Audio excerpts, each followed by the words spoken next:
What is up, everybody, and welcome back to another episode of Izzy's Retro Video Game Reviews.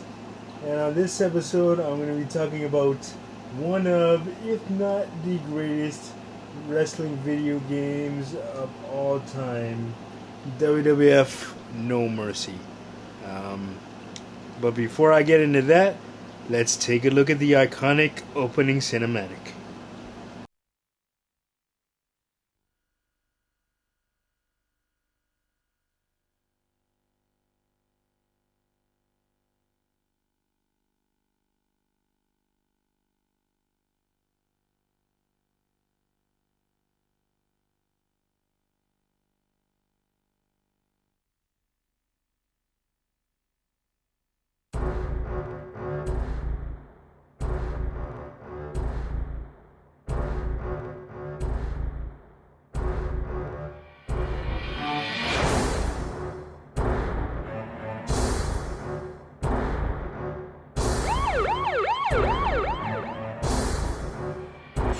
Oh my gosh!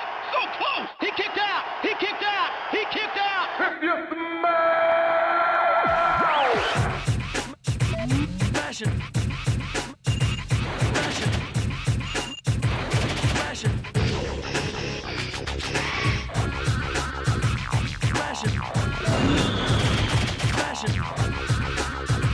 Smash it! WWF.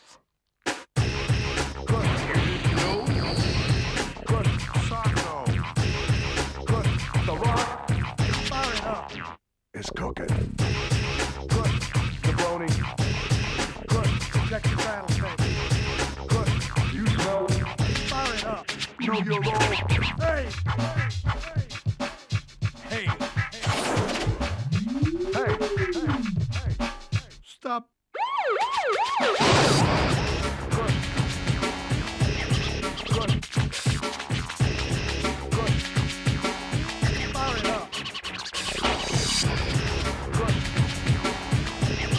Good. Fire it up.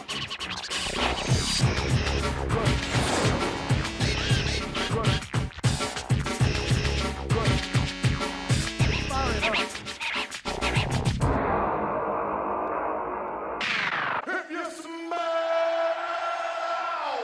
what the rock is cooking.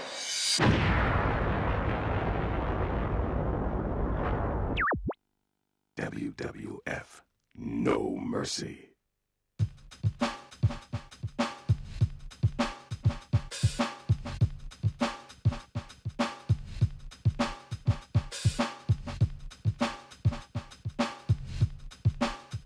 Oh man, brings you back, doesn't it? Man, so No Mercy hit the Nintendo 64 in November of 2000. This was about a year, almost a year to the day that that WrestleMania 2000 hit shelves on the N64. But before that, um, you had SmackDown on the PlayStation. SmackDown, the original SmackDown, came out in March of 2000. So about in March of 2000, you had SmackDown, and then on the PlayStation, and then in November, N64 fans got No Mercy, and this is, like I said at the beginning of this video, probably one of, if not the greatest wrestling video game of all time. Both famous and infamous, if that makes any sense. Famous because, it was at the height of the Attitude Era. You had all the big stars: Stone Cold Steve Austin, The Rock, Triple H, Taker, uh, you know, um, and then you also, pretty much everybody that was on the WWF roster at the time is in this game, and including characters that you wouldn't expect. I mean, you have the Godfather's hose that you can play. They are playable characters.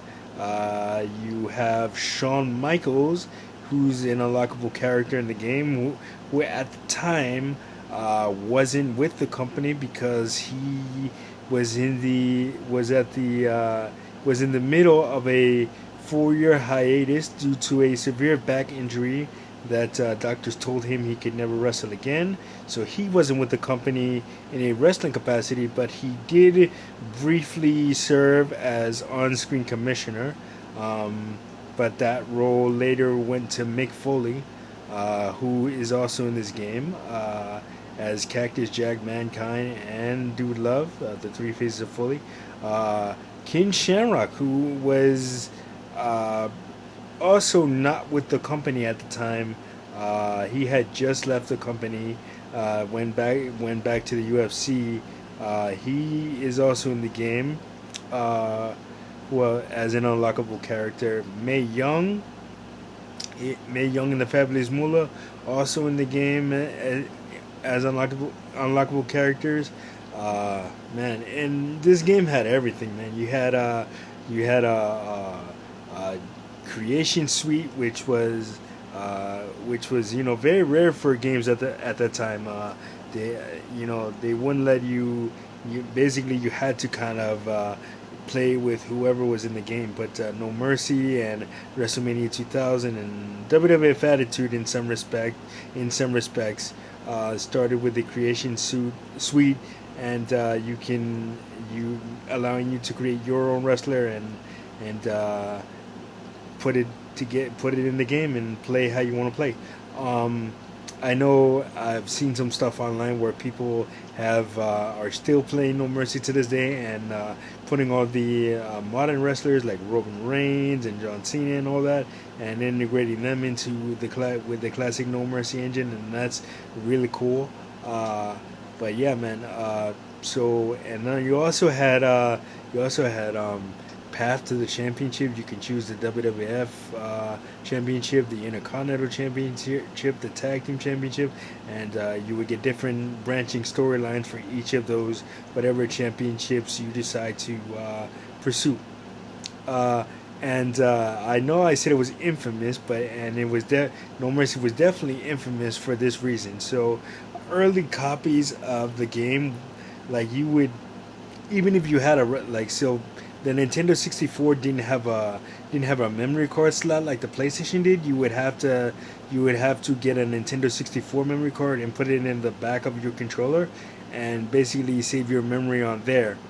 And what happened is, what used to happen were early copies of the game, the first Prince copies of the game, it had a glitch where even if you save your data, after like a few saves, it would completely erase the data for no reason, and you would have to basically start over with whatever progress.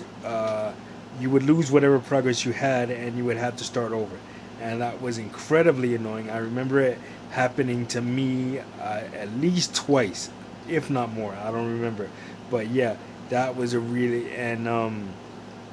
what do you call it? They did, however, fix the issue when they sent out a reprint of the game. They started people started complaining about that issue, and the developers were able to go in and fix it, and that wasn't a problem anymore. But I have my original copy of No Mercy, so every time I boot it up, you just have to hope and pray that it's still there. But anyway, man, that is a small price to pay for everything else everything that was good about No Mercy, man. This would mark the N64 video game debut of. Oh no, this would mark the second video game for Chris Jericho, who had just signed with the company in August of 1999. The Dudley Boys were here. Taz was in this game, man. So everybody that was Kurt Angle, his Nintendo 64 wrestling video game debut came in No Mercy, man. This would also be the very last wrestling game released on the N64. There was supposed to be a sequel No Mercy Backlash, but that game was canceled in mid development, and we never got to see the light of day. I wonder what could have been, man. Imagine a Nintendo 64 game like in 2002, called Backlash, but we did get WrestleMania 19, 18, and then 19, shortly after for the Nintendo GameCube. But man, imagine another wrestling game with the No Mercy AKI engine. That would have been really cool to play. But man, No Mercy, like I said, probably will go down as one of the greatest wrestling video games in the history of that genre, and I have very fond memories of it. My one funny story is my cousin Philip, who never played video game. He never played video games before, like. But then when he saw that you can go in and create your own wrestler, like I remember him taking a model of taking the base model of Viscera, who is this really huge 500-pound dude back in the Attitude Era, and also in the era before the New Generation era. He wrestled as Mabel, but he was brought back to the company in the late '90s as Viscera, a much darker version. While Mabel was, fun-loving at times, but Viscera was just a very, very dark character. So I remember him taking a base model of Viscera and just like putting makeup on it, and putting it in like some really short shorts. It was just really weird. But yeah. So anyway, man, the Creation Suite was awesome. And man, I just have so many fond memories of it. Just going at it with my brothers, Carl and Gus, in the Royal Rumble, and ladder matches, and that. Oh man, it was everything that you could pretty much ask for was in No Mercy, with the exception of Hell in a Cell. They didn't have a Hell in a Cell match, but they did have a cage match and a ladder match and stuff, and a TLC match. So it was pretty cool. Man, those are my memories of No Mercy, man. What are your memories? Let me know down in the comments. But anyway, that is gonna do it for this episode of Izzy's Retro Video Game Reviews. Like, subscribe, share. Don't forget to hit that notification button so you don't miss a video. And I, of course, will see you guys on the next one. Peace.